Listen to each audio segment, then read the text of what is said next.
Hey, how's it going, you guys? So I haven't been doing as many of the fight stuff lately, but I'm gonna get right into it. This one's not necessarily gonna be a mixed martial arts fight. Obviously, you guys know from the title, it's I'm gonna be talking about boxing. I'm not the biggest of boxing fan. I'm not a fanatic.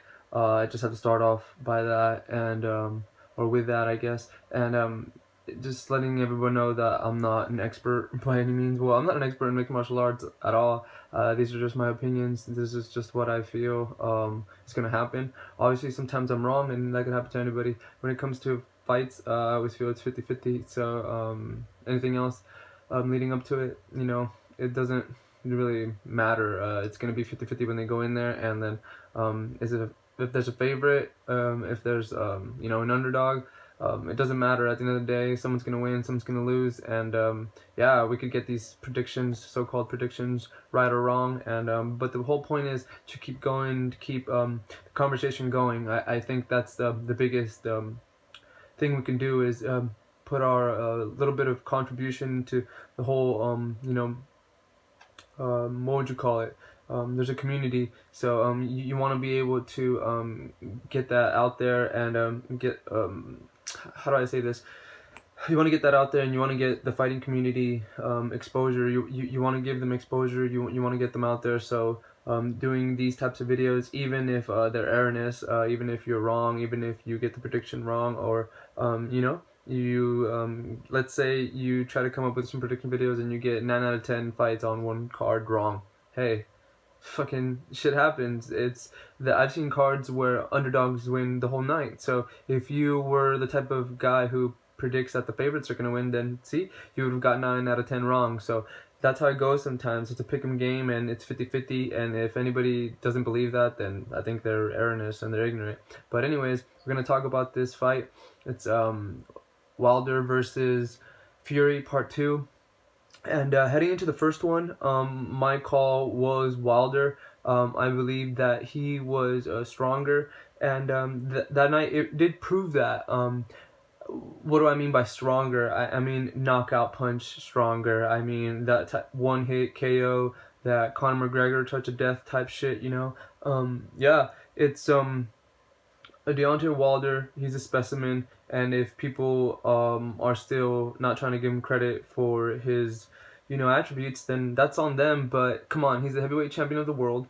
If you really think about it in a realistic sense, he's the heavyweight champion of the world, and he defended his throne. He defeated many more people that came after Fury too. If you look at it in a realistic sense, like heading into this rematch, he took out Ortiz in devastating fashion in his last fight. It was just, and he did it cleaner and faster than the first fight. And the first fight was a dog fight. In this fight, yeah, it was still close, but Wilder put him away.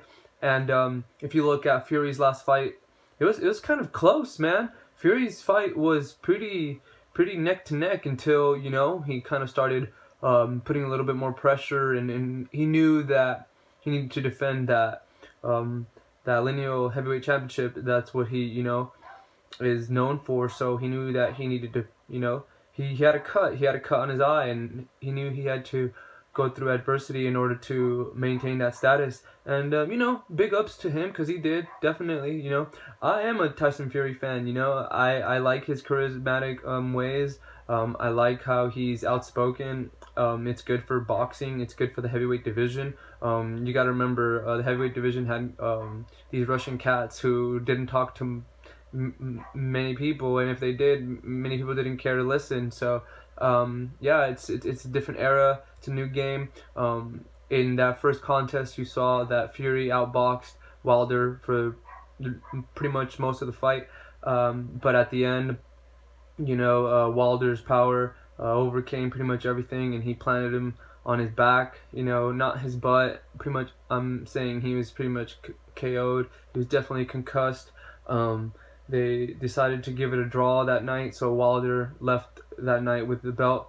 So in my eyes, Wilder is the champion, and heading into this fight, in order to beat the champion, you gotta do something impressive. Tyson's talking all this crazy shit, saying he's gonna knock him out in the second round. Let me tell you, he's not gonna change a damn thing. He's gonna come in and he's gonna keep doing his thing, how he comes in as a technician. He's going to be technical. He's going to try to just outbox him. He doesn't know any different, and he's not going to try a different game plan. Let me tell you, if he does, he's going to get his ass laid out. It's not going to work out. He cannot try to bang with a brawler. Come on, like, that's his nickname, the Bronze Brawler. Oh no, wait, it's the Bronze Bomber. So it doesn't matter. They need to.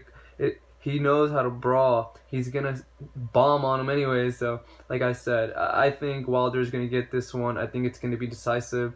And if it's not, he's gonna get the dub. He's gonna get the unanimous decision or majority, whatever. But he's gonna walk away with the belt.